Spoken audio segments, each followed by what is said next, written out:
Jay Delsing spent 25 years on the PGA Tour and is a lifetime member of the PGA Tour and PGA of America. Now he provides his unique perspective as a golfer and network broadcaster. It's time to go on the range with Jay Delsing. On the Range is brought to you by the Gateway section of the PGA.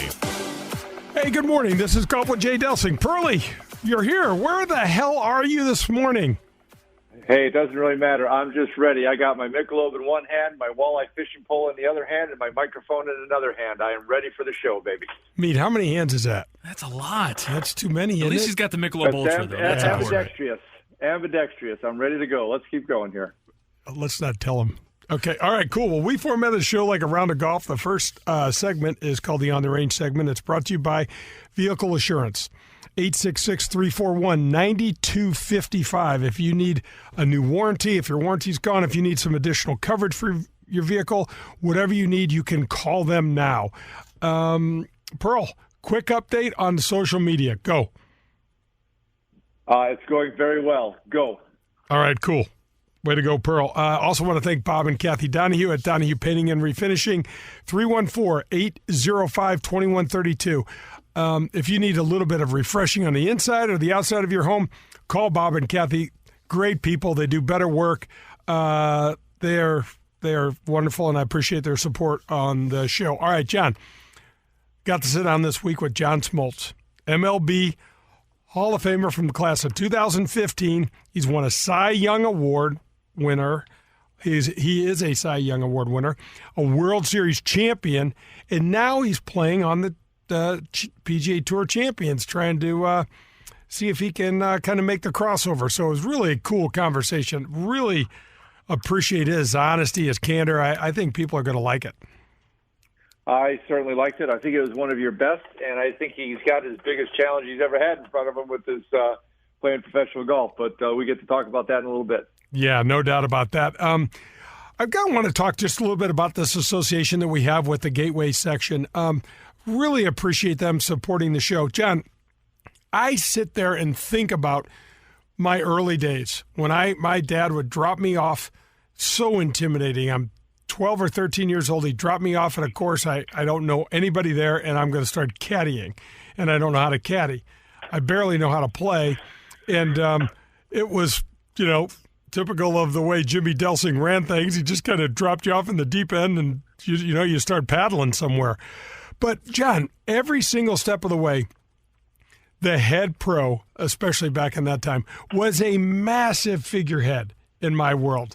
And I can remember Eddie Griffiths was the first head pro at Norwood when I started caddying there, and he was just this larger-than-life character. He tried to play the tour. He was an official on the very beginning time of the it was called the Seniors Tour back then. But what sort of experience did you have with the PGA of America guys and gals that were running clubs and doing things when you were a little guy? Well, actually, I started up in Winnipeg, Jay, so it was the Canadian PGA, and I had the similar experience that you did. They're just so key to make you feel welcome, help you along with the game. I mean, it's absolutely their job. I've actually helped hire a head pro or two from different clubs I've been involved with, and, one of the things we always looked for was who can build a junior program the best, because that's the future of the club, that's the future of the game. So, fortunately, you and I have had similar experiences. At some point, I'll tell you one of the experiences. I ran up against a pretty tough PGA Tour pro at a course that not PGA Tour pro, PGA of America pro. I was close. Was that close? Okay, I was close. Yeah, PGA I want to America, give these men and women their due. So yeah, you're right. So this was a tough guy. He used to play the tour once upon a time. Bob Gaeta was his name, and he was tough on the juniors too because he really made sure we followed etiquette.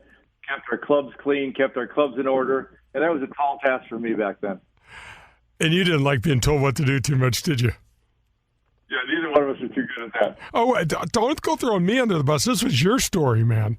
I'm not throwing you in the bus. I'm just dragging you under there with me. Oh, right. So, so I'm really excited about them, and I can't wait to start talking to the peeps about some of the different men and women that are doing neat things to grow the game around the greater Midwest area.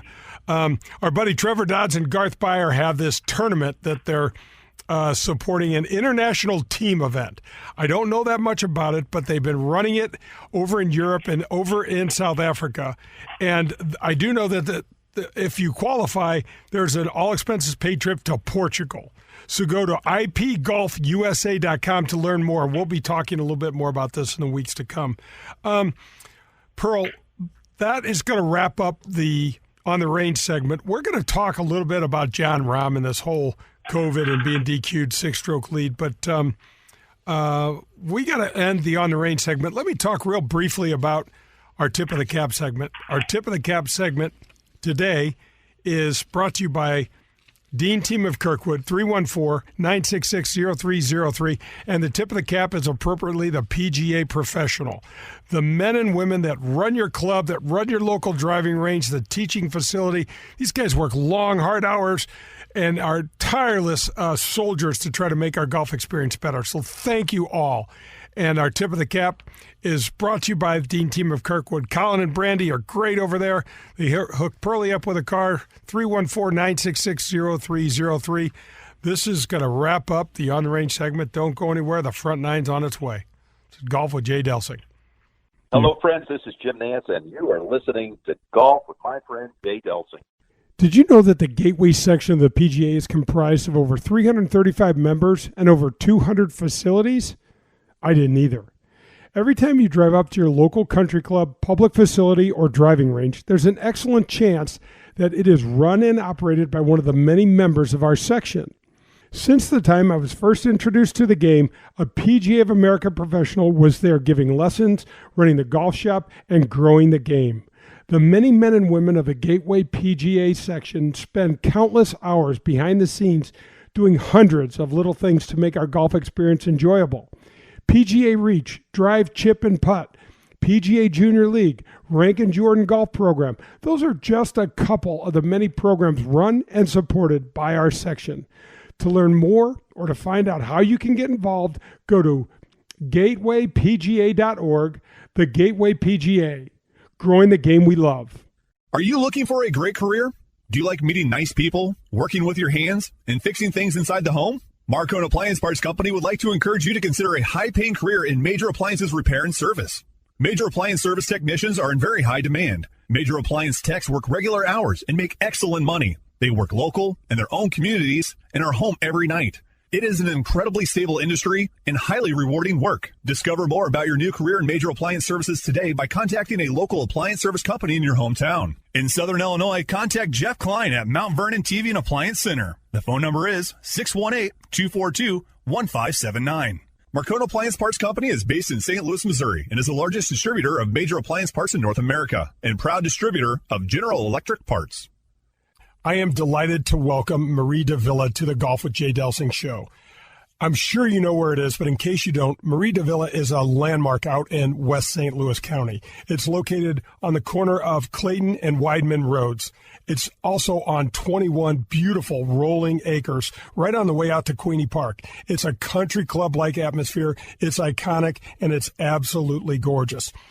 When my dad died and my mom decided she didn't want to live alone, Marie Davila was the first place we called. When we pulled up, we were greeted at the front door by the owner, and he took us around on a tour of the facility. We learned that there are 1, 2, and 3-bedroom villas that you can live in, and there's also 24-hour care in the East, West, and the Waterford buildings. So Marie Davila had everything that my mom wanted. One of the things that stood out in my mind as well was the way the family-owned business treats their guests. That's right, they refer to them as guests, but they treat them like family. So if you're in the process of trying to make a tough decision for this next part of life, you got to visit Marie Davila. This is local, this is family, and this is St. Louis. This is Marie Davila. Come be our guest. When things come out of left field, having a game plan matters. Farmers Insurance has over 90 years of experience helping people play through every stage of the game. We've seen almost everything, so we know how to cover almost anything. Talk to Farmers Agent Ed Fogelbach at 314-398-0101 to see how they can help you stay in the game. That's Ed Fogelbach at 314-398-0101. We are farmers. Bum, bum, bum, bum, bum, bum. After my knee replacement, I was able to swing the golf club again without any pain. SSM Health Physical Therapy guided me through the rehab process. When I was ready, one of their specially trained KVES certified physical therapists put me on the 3D motion capture system. It was awesome. They evaluated my posture, alignment, and the efficiency of my swing. They gave me golf-specific exercises to help my swing become more efficient and repeatable. Call them at 800-518-1626 or visit them on the web at ssmphysicaltherapy.com. Tell them Jay sent you for special pricing. Your therapy, our passion. Grab your clubs. We're headed to the front nine on Golf with Jay Delsing. The Front Nine is brought to you by the Ascension Charity Classic. Hey, welcome back. This is Golf with Jay Delsing. I'm your host, Jay. I got Pearlie with me. Brad Barnes is taking good care of us here at the ESPN studios. And we're headed to the Front Nine that's brought to you by the Ascension Charity Classic. Pearlie, I am hammering this ball right now. I am practicing every day. The heat is on. The heat is here, and I love it. My body is feeling about like a quarter, and it's but I can't wait. September 6th through 12th at Norwood Hills. Maybe next week I think we can get Steve Spratt and Alonzo on and talk a little bit about how well the community has supported us. But anyway, I can't wait for this. Let me quit jabbering here, and let's get straight into the John Smoltz interview. MLB class of 2015 Hall of Famer, World Series champion, Cy Young Award winner, Fox analyst for MLB, and now Champions Tour player. Let's go to John Smoltz. On the mound, 4-0 in the postseason in 1996, 9-1 in 17 postseason starts. It's John Smoltz. John Smoltz is brought to you by Golden Tee. What a career he had. 22 years in the bigs. 8-time All-Star World Series champ, Cy Young Award. I mean, the list goes on and on, going from starting pitcher, I think one of two players that ever played in the game to have 200 wins and 200 saves. You and Dennis Eckersley, Hall of Fame 2015. Man, John, tell us a little bit just about your life in sports, and then we'll kind of transition into golf. Yeah, it's kind of a weird beginning as a kid. I grew up in a musician's home. Both my parents were accordion players and accordion teachers, so that's where I was going to follow the footsteps. That's what I started doing when I was 4 through 7. So it was kind of an interesting dynamic. I learned a lot of practice, discipline. Fell in love with sports when I watched it on TV. Again, my parents didn't know anything about it, and I just asked them if I could start playing baseball. It intrigued me. Everything I've done, I kind of self-taught because I didn't really have the backing or the background of knowledge. So, I would go out in the front yard and rubber ball, throw against a brick wall, basketball, start shooting, football, just throw it. And, they let me put down the accordion at the age of 7. I'm sure they thought it would just be a trial run. They didn't know if I'd be any good. And they gave me an opportunity to play baseball, and it kind of just took off from there. They took me to all the different venues, and I think I learned a lot from just the discipline and practice that I had to do at a young age, because, at 4, I don't remember a lot, but they told me all the things that I did and had to do, and it was an amazing journey from that point on. I never had to go back to music, even though that's what my parents knew and loved. And, it was the ultimate lesson of letting your kids pursue their passions. And I was fortunate to have 2 parents that let me do that. It's pretty cool, John, to learn discipline when you didn't even know you were learning discipline, isn't it? Because as a dad myself, you try to throw these lessons at your kids and you never know if they're going to stick. But what happened with you, it was kind of just part of the program. It was. I mean, to play an instrument that not a lot of people play anymore. I mean, it took a lot of time and practice and discipline to learn the notes and learn the music and go in every single day. It was a long time, and I think I didn't resent it as much as I really wanted to do something else, and play baseball, and sports seemed to be right up that time frame of 7 years old. So I just kind of carried the same kind of work ethic towards that. And the other good thing is my parents didn't teach me. They knew what they knew, but they didn't teach me the accordion. They let somebody else teach me, which is another good lesson of parenthood, where you can get caught up in what you know and try to pass it on to your kids. So I kind of self-taught myself everything that I've ever done, including golf. And I think that through the trial and error and just getting after it, it worked out very well for me. But I can't say that. I don't know if I look back, had I not gone through what I did, had it worked out the way it did. John, I look back at those teams that you guys had down in Atlanta. You guys were absolutely loaded, the pitching staff, with you and Greg Maddux and Tom Glavine and a lot of others. And Bobby Cox is your manager. You guys were a staple in the playoffs for, I don't know, almost a decade in Atlanta. Yeah, it didn't always start out that way. I got traded, of course, from Detroit to Atlanta. Bobby Cox was a general manager. He was trying to rebuild the farm system, and what he did was stockpile a lot of young pitchers. And he had the foresight back then to do it. The Braves were, the worst team in baseball.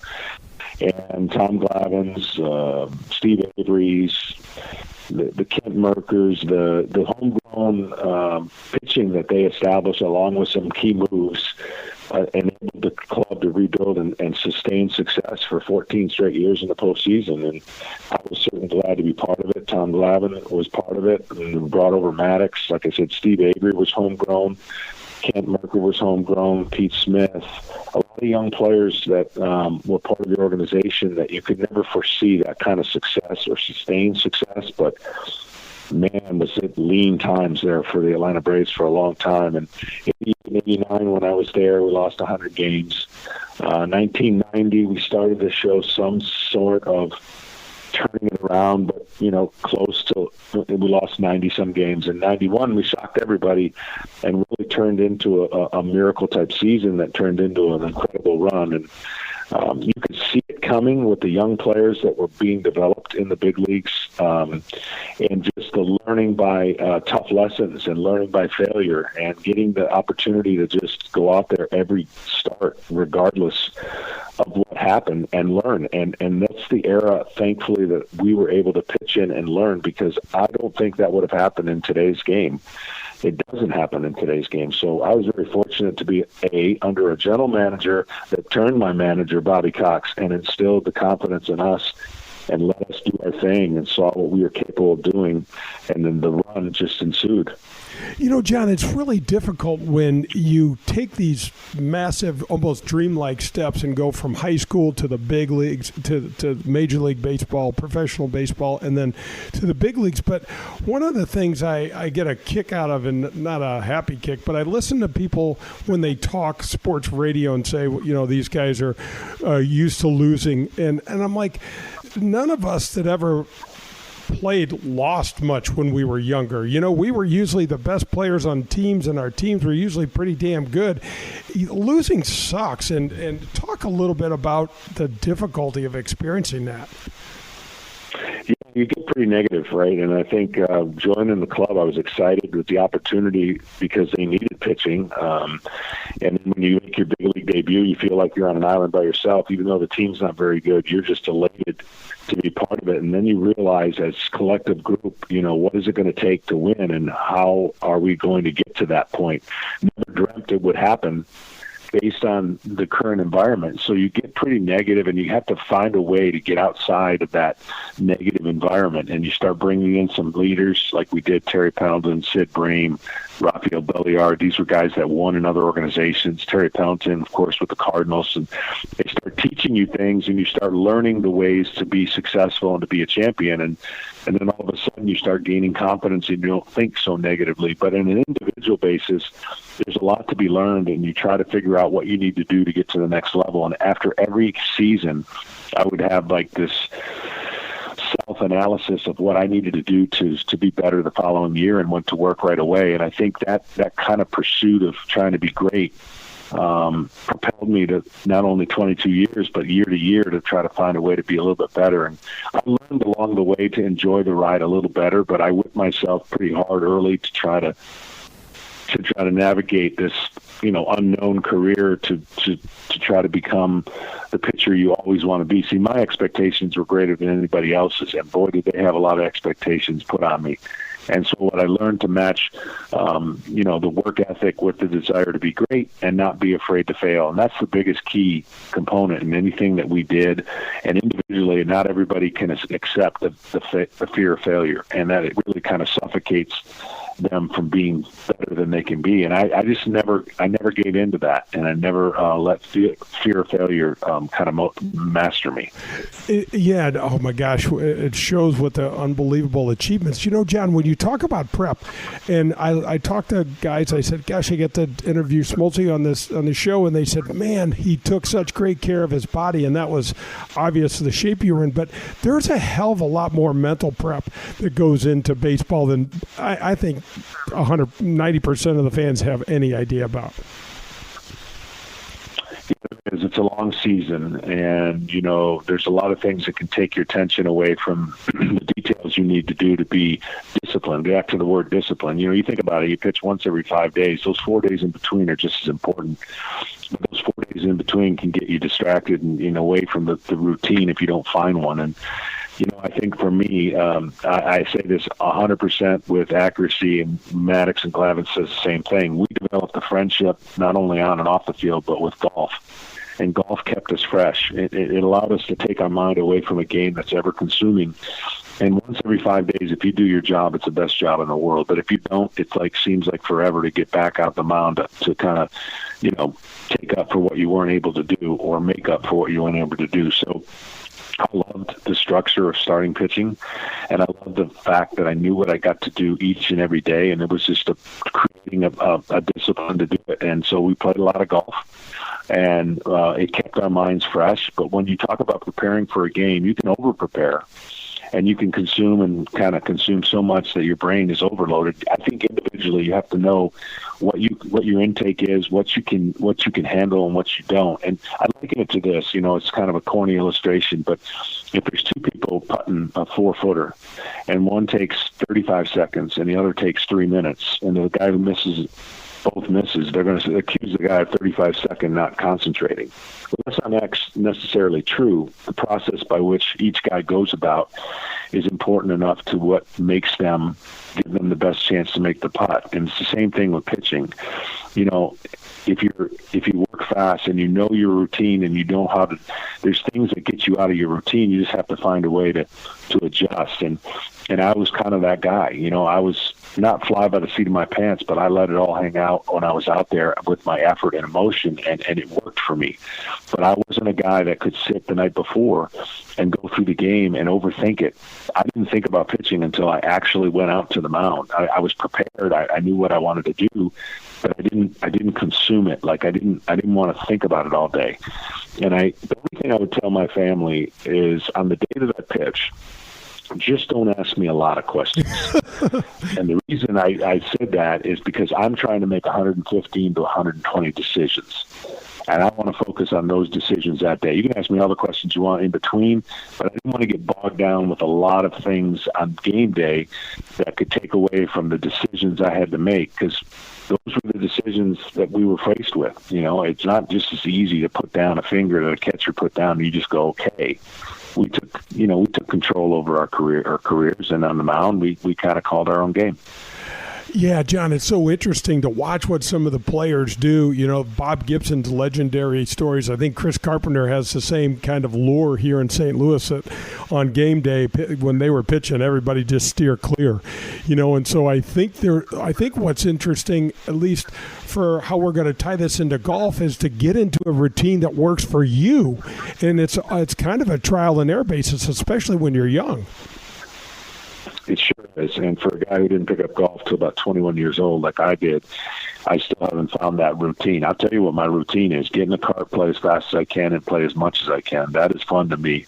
So learning how to play slower and in tournaments is something that is out of my element a little bit, mainly because the physical component of where I am and in between the 10 and 15-minute waits just doesn't work well right now. I'm learning how to slow that down. As a pitcher, the worst thing I could do is wait. You know, the good thing about pitching is you dictate the tempo. You know, some pitchers work really well fast and the team plays well behind them, and some guys are methodical and they're slow, and sometimes the team suffers because the infielders are on their heels waiting all the time. Well, in golf is so unique is that you're at the mercy of the pace of what's going on, and to each their own and how they go about it. I'm still trying to learn that a little bit. I'm a rhythm player. I like to keep going. And in golf, there's too much time to think. And that would be the equivalent of being on the mound and the bases are loaded and you had 2, 3, 4 minutes in between pitches. And all you could think about is things that you don't, you know, if they're not positive, nothing good happens. And the beauty of pitching is you don't get 2, 3, 4 minutes in between pitches. And if that was the case, you'd never hear my name. So you get used to a different rhythm in baseball. And in golf, I'm still trying to find that balance of how to slow things down, how to stay in rhythm when you're not really, you know, whatever the time frame is between shots, especially tee shots. And I'm getting closer, but that is a really big difference between the two sports I play. Oh my gosh, John! And I grew up with all these guys you're playing with now, and if they know, you know, coming down to last hole, and they want to beat you, and they do want to beat you, and they know that if slowing down, you know, 10 extra seconds is going to upset you. It's coming. You know what I mean? That's just the competitive nature of what we do. Yeah, I played in a lot of celebrity. You know, Tahoe is one of our, you know, my favorite events, especially for the years that I've been able to play it, and that really is probably the slowest event, you know, I've ever played in, and that's where it's interesting because physically I'm dealing with some things that baseball has not been very kind to me with 2 new hips soon to come, and some shoulders that have had their share of surgery. So the way to keep myself loose is not as convenient when you're on your feet all the time and you're walking. So I'm learning that, and like everything else I've done, I believe I'll learn it, and I believe I'll make the necessary adjustments if given the opportunities. And that's the key is there's situations that can cause people to recluse or get away from what they're doing because it's a bad situation or a hard lesson to learn. And it frustrates me, but it digs deeper to try and figure out how to avoid that or adjust from that the next time. And golf certainly is a humiliating sport because there's no way you won't be humiliated at some point with the way golf is played. You know, no one's mastered it, and everyone's got some sort of weakness, even though the guys I'm playing with right now don't seem to show much of it. It's the beauty of the mental toughness that you have to play the game of golf that I never thought equated to the other sports, and boy, was I wrong. Man, I just love some of his candor and his approach. That's going to wrap up the first half of the Smoltz interview, but don't go anywhere. We'll continue the rest of that interview on the back nine. This is Golf with Jay Delsing. If you have a car and you're struggling to get some protection for that car, let me recommend Vehicle Assurance. 1-866-341-9255 is their number.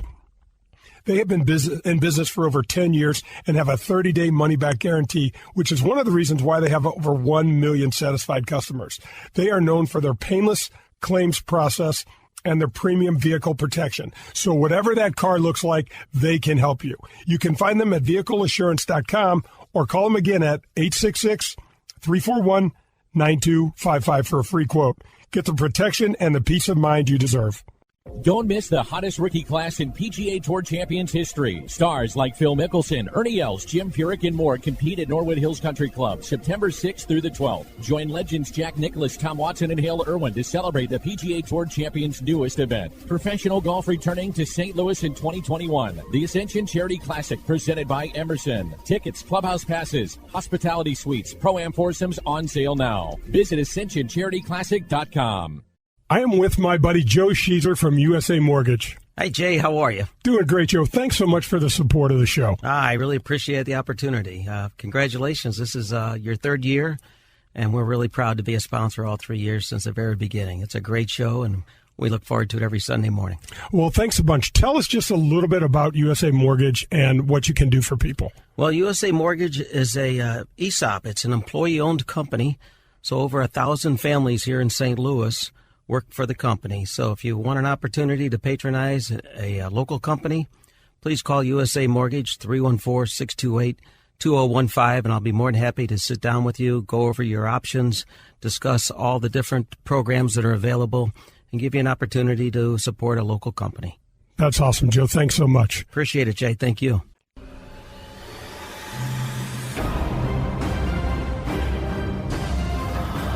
This is Golf with Jay Delsing, and I am visiting with the Director of Golf at the Margaritaville Lake Resort in the Lake of the Ozarks, Paul Leahy. Paul, good morning.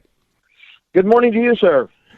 I want to thank you for joining me on the Gateway PGA Spotlight. Tell us a little bit about the cool stuff you've got going on with the juniors and with the golf programs you got down at Lake of the Ozarks. Absolutely. We've been here about 30 years doing the Lake of the Ozarks Junior Golf Association. We started very small with just a few kids and a few tournaments, and we grew it over 25 years to have 7 tournaments, over 100 kids each year, and we gave away $100,000 plus worth of scholarships every year, and did an in-school program with them each winter to teach them in schools, in the elementary schools. And then about 4 years ago, Scott Hovis and the Missouri Golf Association approached us, and they wanted to know if we wanted to kind of merge our efforts. And so we did. And it's our tournament program is now called the Missouri Junior Tour.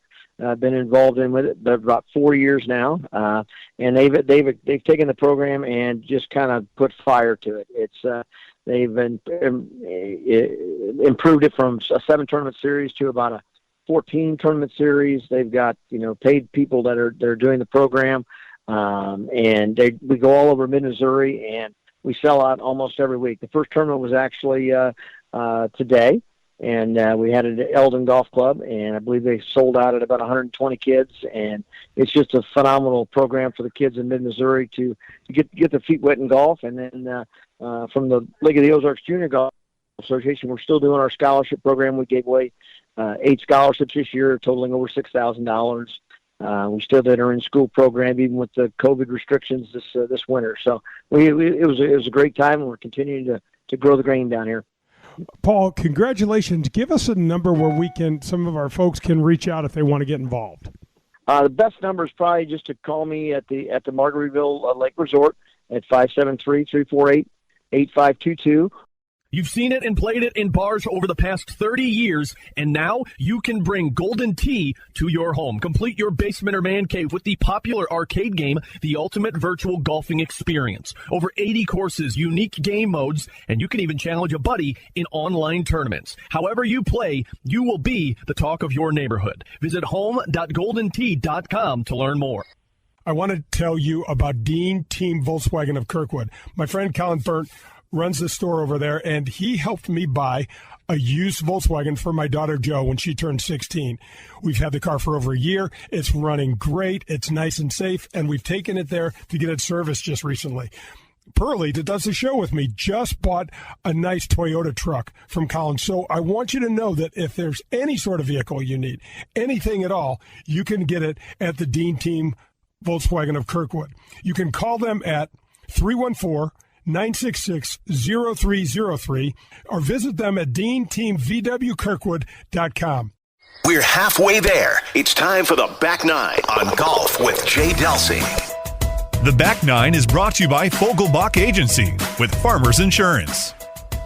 And we are back. This is Golf with Jay Delsing. I'm your host, Jay. I got Pearlie with me somewhere up in the northern part of Wisconsin, and we're headed to the Back Nine. The Back Nine is brought to you by the Fogelbach Agency with Farmers. 314-398-0101. If you need any type of insurance product for your family, for your business, I'm working on a couple things with Ed right now for a business, and he is a terrific guy. He's got his family there, so give them a call, and he'll help you out. All right, let's just jump right back into the second half of the interview with John Smoltz. History for John Smoltz in Atlanta, number 200 against the Mets. The circle is complete.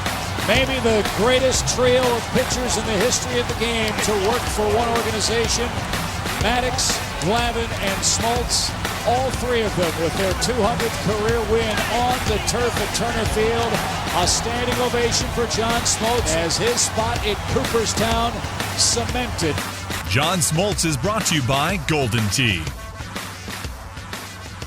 You know, John, it's so interesting because I've had so many ex-athletes on the show, and they all love the game. You know, it's definitely something that they can transition from their sport onto the golf course. But they all say to the man just what you said. They had no idea what it took to try to keep getting better, and you're trying to play, you know, hell, you're a Hall of Fame MLB player with 22 years of experience, and now you're going out trying to play with the best, you know, Champions Tour players in the world. That's some heady competition. And the one thing mentally, you know, you're at a disadvantage. You know, when a pitcher stands on the mound and a hitter stands in the box, someone's got an advantage, and the key is not exposing who that is, right? And you don't want the hitter to know that he's got the advantage and vice versa. And so that little cat and mouse game that goes on between the hitter and the pitcher has always existed. And the ones who can master that, fake it, are the ones that usually get ahead and are fine. Well, when you step on a golf course in a group, you know where you rank in that group and in the field. And so the intimidation factor or the mental component, it does affect you when you realize it's just a golf ball, a golf club, and a hole, right? You're playing against Mother Nature and a golf course, not so much against the other players, but you can't help but feel like you're playing against the other players. And what I found in golf so far that I'm trying to find a different approach to is I get to a point where I start protecting. And, you know, there are weaknesses in my game. I don't get a chance to practice and play in as many that I would like to, but these are like self-teachers to me. And I find myself, you know, getting 3 under in a tournament and just going, okay, well, how do I protect that? Instead of how do I increase that? How do I continue to be freed up in the game? So those things are getting better for me, but the reality of going back home and playing with the guys that I play with, I know I'm the best in the group, and it's a total different golf that I play there than when you're playing in an area where you know you're not even close to the best and you're trying to compete and climb the ladder of that leaderboard. So there's definitely some things I'm learning and trying to free up that I know I can play, and I know I'm capable of hitting every shot there is. It's just whether or not it's under the gun. That's the key. And I had a couple, you know, I've known these guys for a long time, and they all have been very kind to me and these opportunities and the Champions Tour, and I can't say enough how thrilled I am to have some sponsor exemptions, but they've all told me that if I get out there more and get in more tournaments, there's no doubt I can play, and that's refreshing, but I have I have to try to figure out how to balance a schedule that is crazy right now, and that in the future we'll see. But the one thing that stuck with me after the last one I played in is one of the guys said, look, whatever the shot calls for, we hit it, and we hit it aggressively. That's really what you need to learn. You're trying to do things that are not, it just doesn't call for, and you find yourself getting in a little bit of trouble because of it. And he's so right that, you know, I know what the shot calls for. Now I just have to be I have to be disciplined to execute it, to be on point. Well, you know, it's interesting, John, about the concentration that you're talking about for us is an in and out sort of thing. I'm in for 30 seconds now. I'm out for 2 or 3 or 4 or 8 minutes or 12 minutes, and then I'm back in. And then there's also, I've watched so many players not necessarily do everything well or great, but what they did was so proficient that when they needed it, they had it. And what I mean by that is maybe they didn't hit a bunch of really nice draws and we're coming down to this hole with the flagstick cut left, but they knew they could start the ball in the middle of the green and hit it in the middle of the green and putt that 20-footer instead of putting it in the water or something like that, and that's a big deal. It is, and there's the other big deal for people who sit at home and say they can do X, Y, Z. They can't, and that's why I'm a living example of some of it. But they think coming down the stretch, they don't understand what it takes to win or what it takes to execute those shots, and those self-nerves and that pressure that's within starts eking out, and you can only learn from having gone through it. And they know where to miss. Most of the guys in the entire tour know exactly where to miss. And the mistakes that amateur players make are mistakes of just being unfamiliar with the situation. So I used to think, how in the world could a guy trying to hit a shot that he's hit a million times have a hard time doing that, trying to win a tournament or coming down the stretch? Well, your body gets into an unnatural situation because you think about things that you normally wouldn't. And I'll give you a perfect example. I thought I could transcend all what I learned on the mound, all the mental toughness, all the big games that I pitched, none of which I was nervous, none of which I felt out-of-body experience, and I thought easily I could translate that to golf when the pressure was on and the tension was the greatest. Well, there's a little bit difference. I release a ball without tension, but then I'm not in control of what happens to that ball, meaning I have teammates that bail me out. In a golf shot, that tension, if you get any tension, it creates unneeded movement, and you're then at the mercy of your swing or mechanics. And so when qualifying for the U.S.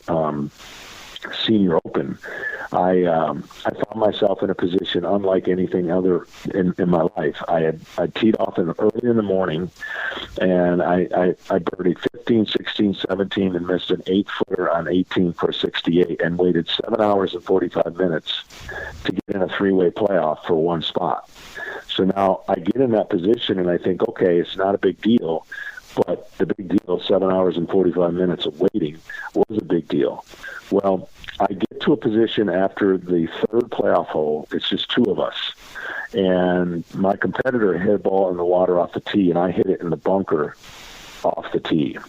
It's mine to win. I'm going to win. I'm going to go to the U.S. Open.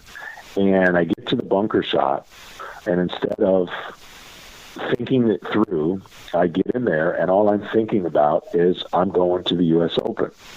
And I was so excited but so anxious that I couldn't really hit the shot. And I pulled off a terrible shot, hit the lip, went in the bunker, so we lay the same. And my emotions went from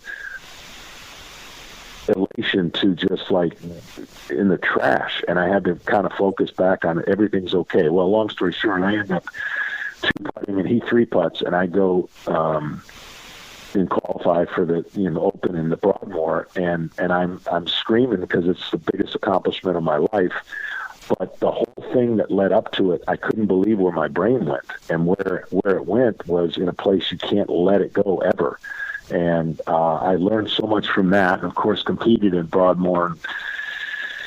That was a tough experience just based on preparation, but it taught me all I needed to know about my golf game. So I say all that by, if you're sitting in your couch and sitting at home and watching these guys come down the stretch and they hit shots that you go, I could have hit that. No, you couldn't have, because you have no idea what the mental pressure that goes on until it becomes commonplace and you're used to it. John, I so appreciate your candor. I so appreciate that, because what happens to us, talk a little bit about, I guess, what happens to you from an adrenaline standpoint, because I remember, John, as a little kid going, well, my wedge goes, 135 yards until I get in the rough and I got a lot of adrenaline, and then all of a sudden it goes 160. And I mean, did you experience a bunch of things like that as well? Yeah, I basically experienced more of less freedom. Like when I was on the mound and the pressure got the greater, the game slowed down more. It was unbelievably relaxing for me, where a lot of players the game speeds up. You try harder, you throw harder, you swing harder. All those things in baseball don't necessarily result in good success. You can get away with throwing a pitch harder, but you can't get away with swinging as hard as you can or hitting the ball harder and necessarily have good results in golf. So it kind of applies where, for me, the anxiousness of a shot, the thought process is where I'm not good. I think about things I would never think about on the mound.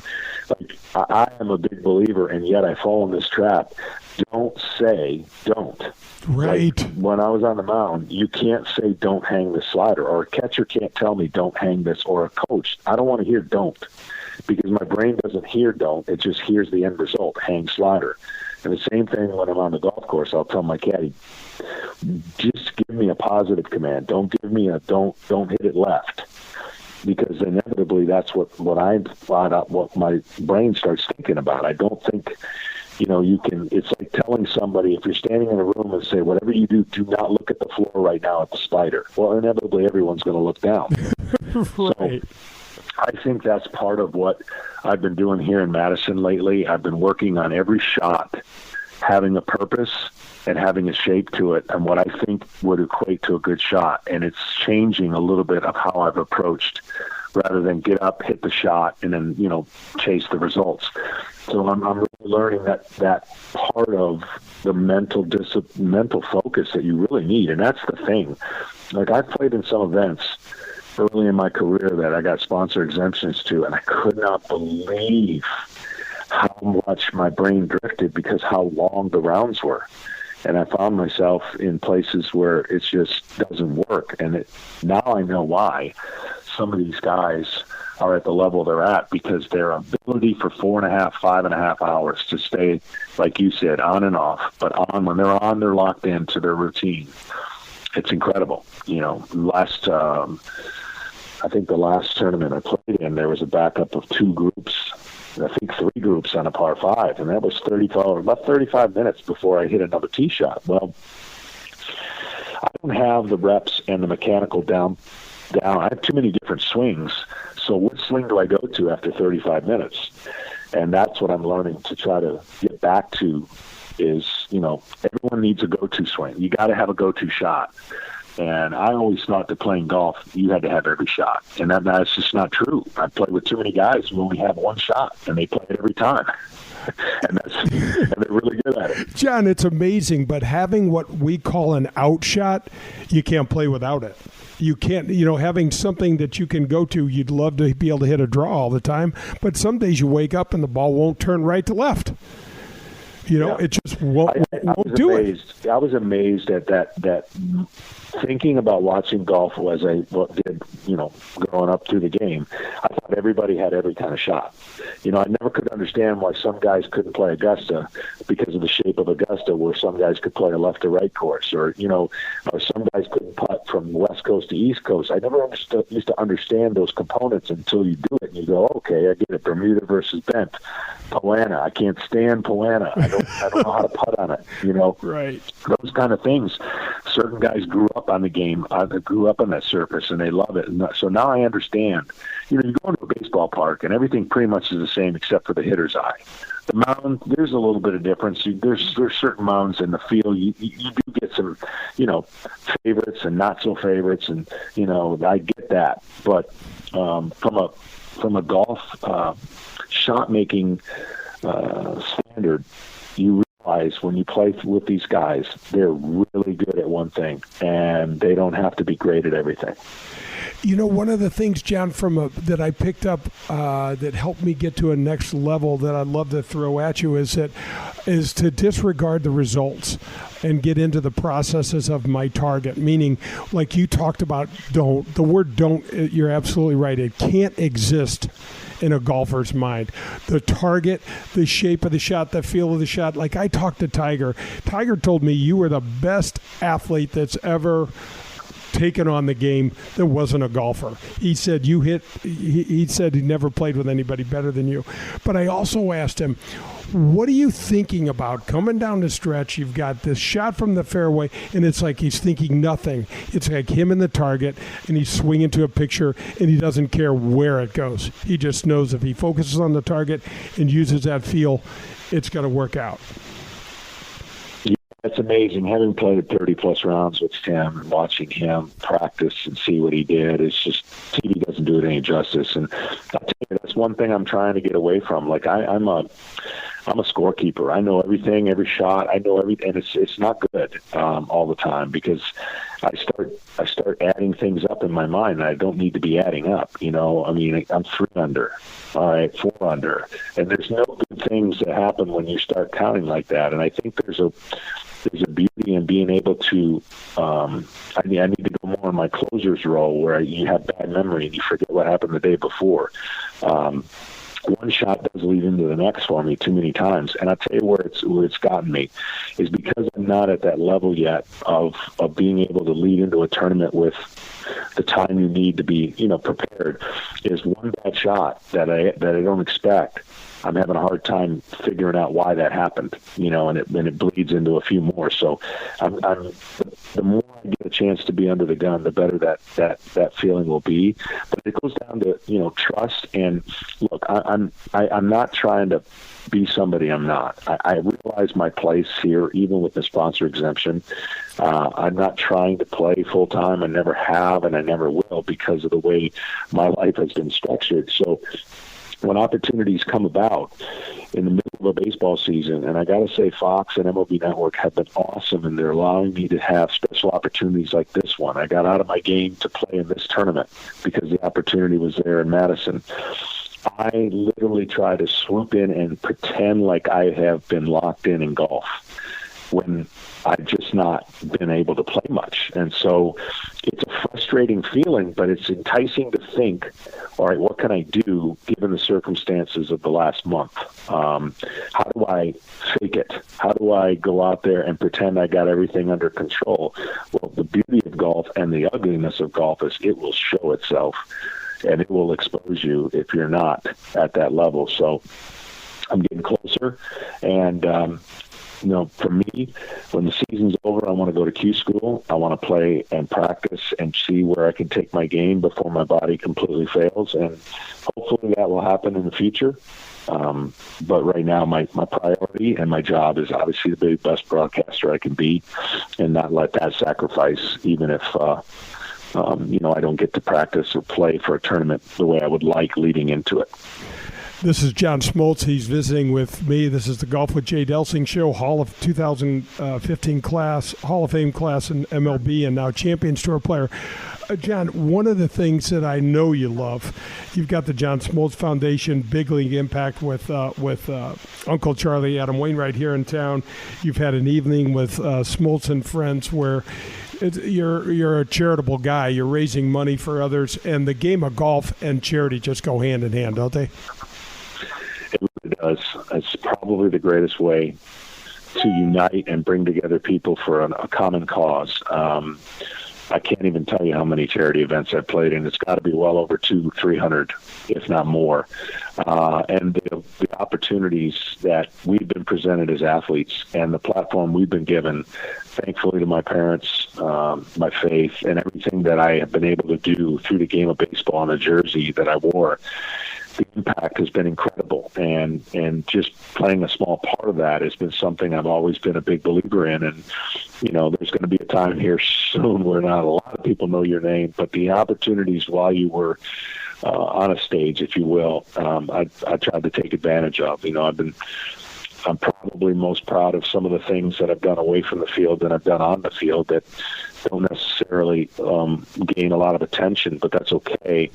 And that's along with Adam Wainwright, who I love to death. And, we're with each other twice with the Atlanta Braves when he was young, and then, of course, at the end of my career when he was still going. So, starting the Christian school, being part of Children's Healthcare of Atlanta, and just seeing families and doing the things that put smiles on people's faces who are having a hard time and really struggling. It's been an incredible journey, and golf has been able to raise probably so much more money than any other entity because of the uniqueness of the game and how everybody does gravitate toward it and, come together. And each one of these Champions Tours events have raised, and their foundation's done an incredible job. So, golf during the pandemic kind of saved the country. Golf, in a weird way, has allowed other sports to see what can happen when things aren't perfect. And I think, through it all, the sport that has really increased its profile, if you will, during all of this, golf, head and shoulders above the rest. Yeah, it really has, John. Man, I really appreciate this much time. I wish you all the best luck up in Madison. And with Captain Stricker, there'll be a lot of red, white, and blue talk. There'll be, I know, a good concert up there. So best of luck. Thanks so much for spending the time with me. And I can't wait to maybe play someday. That'd be great. Definitely when things get back to normal, we're traveling all over the place doing baseball games, so we'll hook up for sure. And that'll do it for the John Smoltz interview. Pearlie and I will break this down on the Michelob Ultra 19th hole. Don't go anywhere. This is Golf with Jay Delsing. This is Bill DeWitt III, president of the St. Louis Cardinals, and you're talking to Jay Delsing. And wait, what's the name of the show? Golf with Jay Delsing. Oh, okay, let me start it. Hey, Jay Delsing here for SSM Health Physical Therapy. Our golf program has the same screening techniques and technology as the pros use on the PGA Tour. That's right. SSM Health Physical Therapy has Titleist Performance Institute trained physical therapists that can perform the TPI screen on you, as well as putting you on the K-Vest 3D motion capture system. Trust me, I've been on it. It is really cool. Proper posture and alignment can help you keep it right down the middle. There's 80 locations in the St. Louis area. Call them at 800-518-1626 or visit them on the web at ssmphysicaltherapy.com. Your therapy, our passion. Are you looking for a great career? Do you like meeting nice people, working with your hands, and fixing things inside the home? Marcone Appliance Parts Company would like to encourage you to consider a high-paying career in major appliances repair and service. Major appliance service technicians are in very high demand. Major appliance techs work regular hours and make excellent money. They work local in their own communities and are home every night. It is an incredibly stable industry and highly rewarding work. Discover more about your new career in major appliance services today by contacting a local appliance service company in your hometown. In St. Louis or St. Charles County, contact Brian Probst at AAA Home Services. The phone number is 636-299-3871. Marcone Appliance Parts Company is based in St. Louis, Missouri, and is the largest distributor of major appliance parts in North America and proud distributor of General Electric parts. I know you've heard me talk about Whitmore Country Club. I want to thank them for supporting the show again for the third year and tell you things are going great for them. There's 90 holes of golf when you join at Whitmore Country Club. The membership provides you access to the Missouri Bluffs, the Links of Dardenne, and the Golf Club of Wentzville. Cart fees are included. There's no food or beverage minimums and no assessments. 24-hour fitness center is fantastic. There's 2 large pool complexes and 3 tennis courts. Stop in the golf shop. You got to see my buddy Bummer. He is an absolute great guy that would love to help you with your game and love to show you around the facility. He and his staff run golf leagues, skins games, members tournaments, couples events. There's live music. There's great dining opportunities out there, outside, inside. Anything you and your family need golf-wise, fun-wise, visit whitmoregolf.com or call them at 636-926-9622. Professional golf returns to St. Louis in 2021. The Ascension Charity Classic, presented by Emerson. Stars like Phil Mickelson, Ernie Els, Jim Furyk, and more compete at Norwood Hills Country Club, September 6th through the 12th. Tickets, clubhouse passes, hospitality suites, and Pro-Am foursomes are on sale now. All proceeds go to North St. Louis County Charities. Visit AscensionCharityClassic.com or call 314-938-2828. PGA Tour Golf is back in the Lou. The Ascension Charity Classic. Let your local Farmers Insurance agent, Ed Fogelbach, put his experience to work for you. Ed Fogelbach proudly serves St. Louis area families and businesses and is ready to review your existing policies or provide a no-obligation quote today. Call the Fogelbach Agency at 314-398-0101 to get smarter about your insurance. Again, that's the Fogelbach Agency at 314-398-0101. We know a thing or two because we've seen a thing or two. We are farmers. Bum, bum, bum, bum, bum, bum. Grab your friends, a cold one, and pull up a chair. We're on to the 19th hole on golf with Jay Delsing. The 19th hole is brought to you by Michelob Ultra. All right, welcome back. This is Golf with Jay Delsing. I'm your host, Jay. Pearlie's with me, and we are headed to the Michelob Ultra 19th hole. Man, get that Ultra out, Pearlie. I want to know what you thought about the John Smoltz interview. What was your biggest takeaway?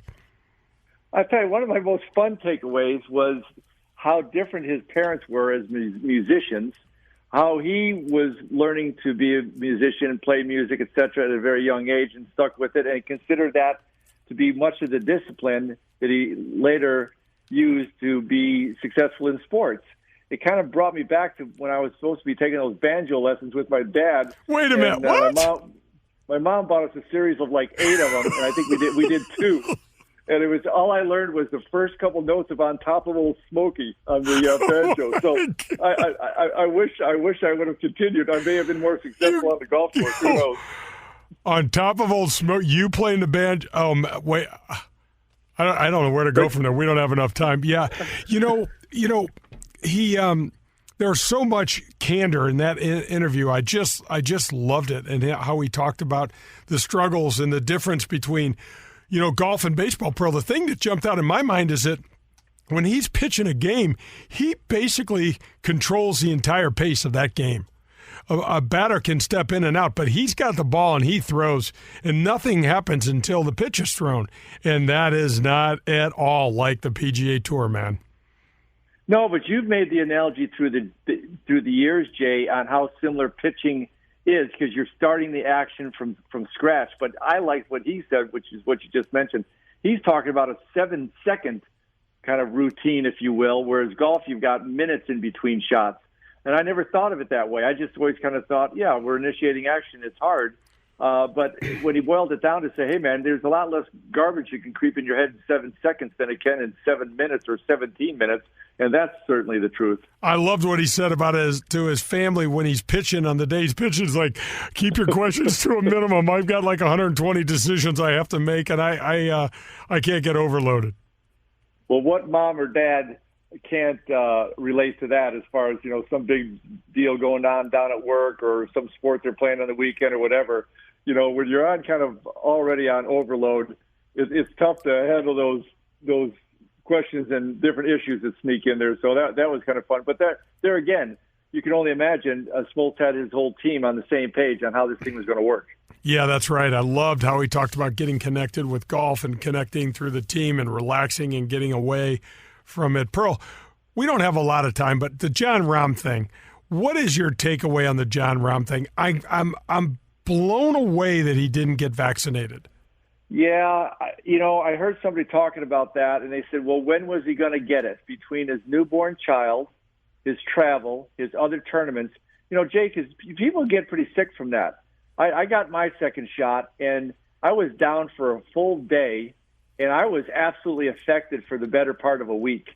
So, it may have just crept up on him, and who knows kind of on that. I'll tell you, I have just learned in this whole COVID thing to not judge, not try to figure things out. There's so many people so afraid out there, so concerned about so much misinformation, which you can't blame them, that I just wish him the best. I thought it was so unfortunate the way it came down at the tournament. It was unfortunate for the tournament, for the fans, for him.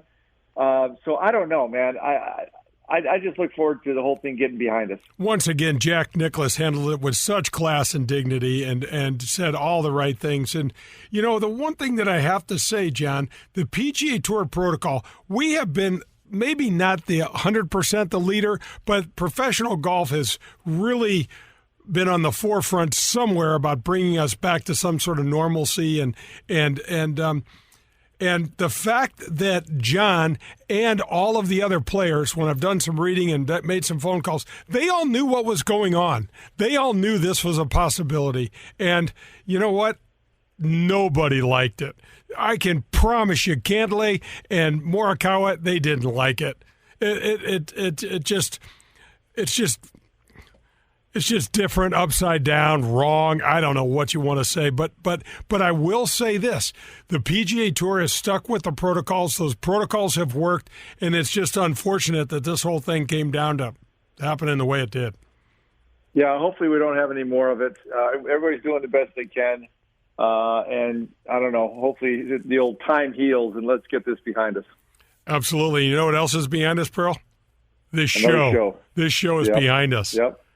That's pretty good. You know how many shows this is, Pearl?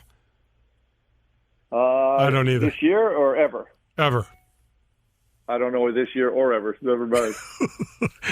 Well, Pearl, guess what's happening at the same time next Sunday? Don't put that pressure on me like Another that. show. Oh, We're doing there you another go. show There you next go. week. Go, Pearl, go back to fishing and floating in the lakes or whatever the hell you're doing up there. Meat, thanks so much for taking good care of us, and we'll see you next week on Golf with Jay Delsing. We've got Dan Hicks next week.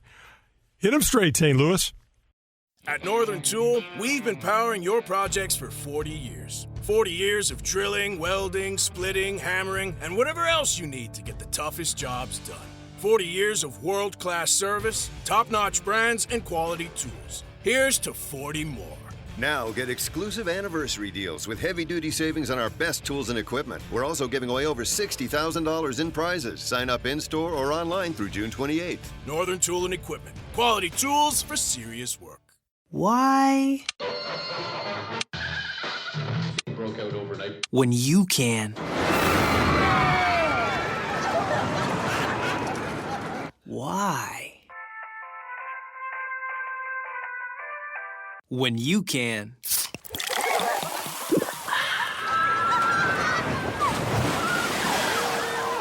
Taste the thrill with Coca-Cola and Six Flags. Save up to 50% on tickets with promo code COKE at sixflags.com.